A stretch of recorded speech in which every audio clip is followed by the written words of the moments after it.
You're listening to today's inspirational message on the Proverbs with Kurt Bjorklund. As we look at Proverbs 15, there are several things that jump at us as being somewhat unconventional.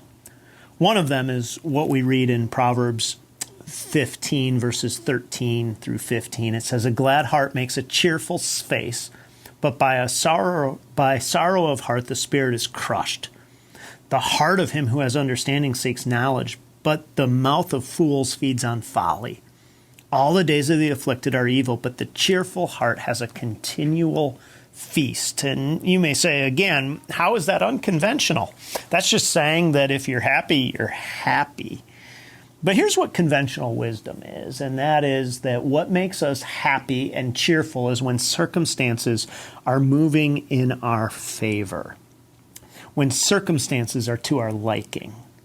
And certainly circumstances impact our sense of well-being.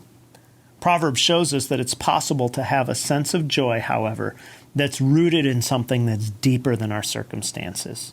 Most of the choices we make are geared to what we believe will make us most happy, i.e., the glad heart.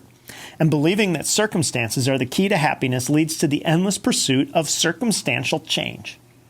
And while it makes sense to change circumstances in a positive direction whenever it's possible, Proverbs actually encourages us to have an inner joy that transcends our circumstances.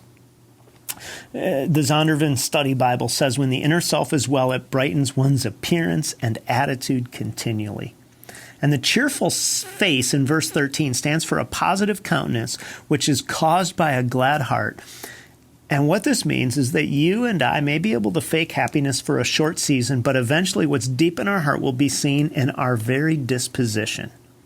Cultivating knowledge in verse 14 is the key to having a glad heart.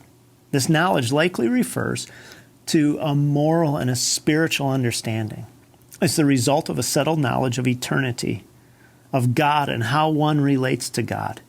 If we feed on folly, as this proverb speaks about, which is the Hebrew word ilwalat, in some instances it refers to a thoughtless or aimless speech. If we feed on this kind of folly, we won't have a joyful heart. Because folly here doesn't just refer to what's foolish, but also to what's inane. And what this means is I can enjoy things that are inane, good football game, reading the news, mindless TV show, or a good movie, or maybe even celebrity gossip or something. And these things all seem harmless in many ways they are, except for this. If your mind feeds on these things without a greater feeding on the Word of God, it will sap the joy and deflate your very inner world. That's what this Proverbs is saying.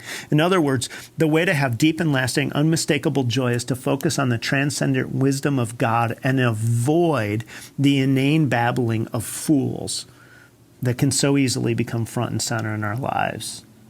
This isn't just a call to put a positive spin on our hurts and disappointments, to fake it till we make it.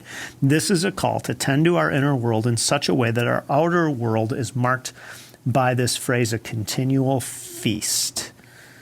By the sorrow of the heart, the spirit is crushed. This points to the reality of how inner sorrow is the real cause of a crushed spirit.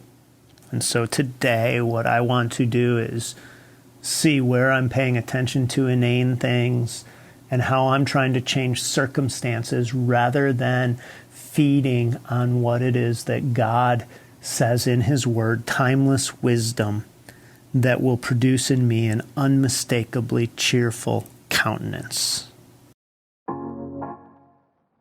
Thanks for joining us here today.